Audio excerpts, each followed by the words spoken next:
I'd love to know what Republicans are thinking. I want to ask Jackie about that. But first, I want to show how top Democrats who were at this meeting describe what happened. Take a look. In an orchestrated, almost to a oh poor baby point of view, he came into the room and said that I said that he was engaged in a cover-up and he couldn't possibly engage in a conversation on infrastructure as long as we are investigating him. That's what happened this morning. It was very, very, very strange.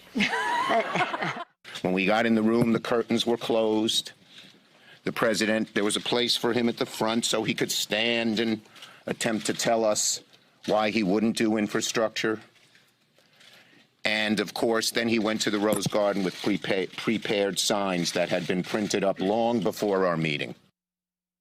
The president was about 10 minutes late coming in, and what I noticed is there was no chair set for where he regularly sits. So there is no doubt in my mind that this was a show with no go on infrastructure. It was a show because the president was angry. Okay, a couple of things. Schumer is going to be on the show later this morning, and Steny Hoyer. So we'll talk to them. But Jackie Alemany, I have to ask, like, if Republicans can't step up for lying, potential obstruction, and things that really pertain to matters of our Constitution and our government, how about more than Justin Amash stepping up because they don't want to look stupid? Like, this whole thing yesterday looked ridiculous. It was like a kid's play that was set up by a bunch of bumbling idiots that they thought they were tricking everyone, and all the parents are like, yes, this is really happening, when it was obvious that the president set this up, acted like a complete idiot, had a temper tantrum, and walked out and left the actual job of the government undone. Yeah, I mean, that is a very rational, logical way to lay that out, Mika. But what you're seeing is business as usual with Republicans, which is silence. And the one person who did speak out, who actually is acting on his values, has an ideology, Justin Amash, was actually punished for speaking out and calling for the president's impeachment earlier this week. The DeVos family pulled their funding from his campaign.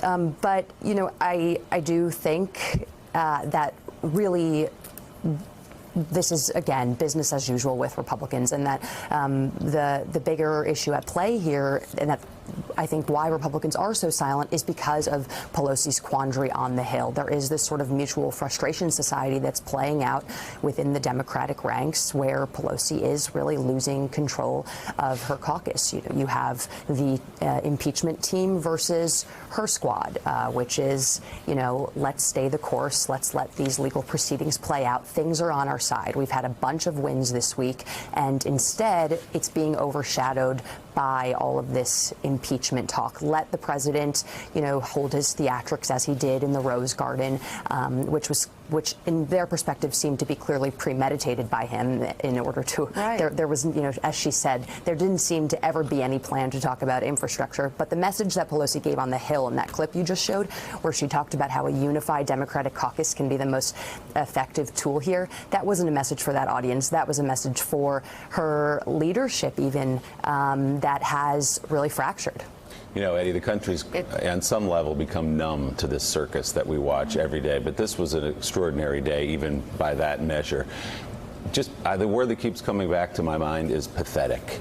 If you want something to happen in this country, if you want things to get done in this country, if you're not interested in the show and the circus and the tweets and the arguments and the posturing and the emotional drama and the ego and all the rest of it, this is the highest level of leadership the United States has to offer, and this is what we get on a day-in, day-out basis, is a show every single day. On one level, Willie, you're right, it's pathetic. On another level, it's quite dangerous. Sure. We could read it as Mika said, idiotic, childish, but it's also a performance of a certain understanding of executive power. Donald Trump said yesterday in front of the entire country that he was, in effect, immune to the rule of law. And if he wasn't immune to the rule of law, then none of the people's business would get done. So either the Democrats stop engaging, or the House of Representatives stop engaging in their constitutional duty, or there will be no legislation, right? So I mean, that's clearly bordering. We've moved beyond autocratic to almost monarchical in some ways, right?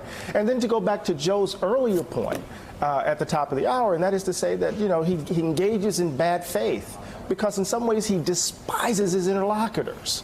Right, he despises his interlocutors, and it reminds me of William Hazlitt. He would make of himself a dupe if only he could, right? And so because he's constantly trying to dupe folks, and so it makes it very difficult to imagine how the business of the country will get done. So we are in a very dark place, and there's the entertainment of it, there are the tactical and strategic matters, but at a certain level, Willie, this is a very dark hour in the history of our democracy.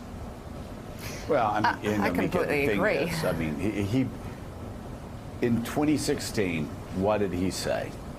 He said, "I'm a deal maker. I can get things done. Nobody else can get things done.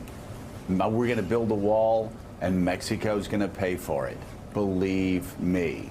Well, Mika, he's proven himself to be ineffective, to be a liar. He's not a deal maker. He was going to shake up Washington, bring everybody together. He said it was easy. He couldn't do it. He said health care was easy. He couldn't do it. He said building a wall was easy. He couldn't do it. And Mika? How about gaps with Russia, North Korea, and now the drumbeat of war with Iran? He said those deals would be easy. He hasn't done it. And again, let's underline this simple fact.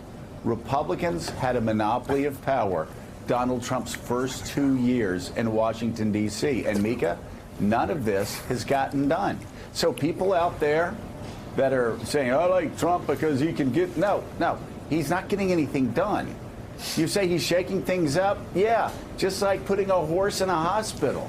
Donald Trump, as somebody has said, is a horse in a hospital. Is that comedian? You open up Mulaney. the doors, John Mulaney. It's John Mulaney. You're saying, well, he's shaking things up. Yes, That's just true. like if you put a horse in the hospital. And as John Mulaney said, why did you let the horse in the hospital? And the answer was, oh, because it was inefficient. Right. Okay. Yesterday was the horse racing towards the NICU. And you all can still sit out there, wherever you are, going, Donald Trump shaking things up. Yeah, just like, Mika, a horse in a hospital. And it is dangerous. It makes no sense. Yeah. That logic makes no sense. If you're supporting Trump for doing nothing, making the country weaker at home and across the world, and for actually trying to undermine the basic American value that no man is above the law, well, then good luck with that, my friend. Good luck with that. Still ahead on Morning Joe, two of the top Democrats on Capitol Hill, Senator Chuck Schumer and Congressman Steny Hoyer, were in the room during President Trump's planned meltdown. We'll speak with both of them today, live. Thanks for checking out MSNBC on YouTube, and make sure you subscribe to stay up to date on the day's biggest stories. And you can click on any of the videos around us to watch more from Morning Joe and MSNBC. Thanks so much for watching.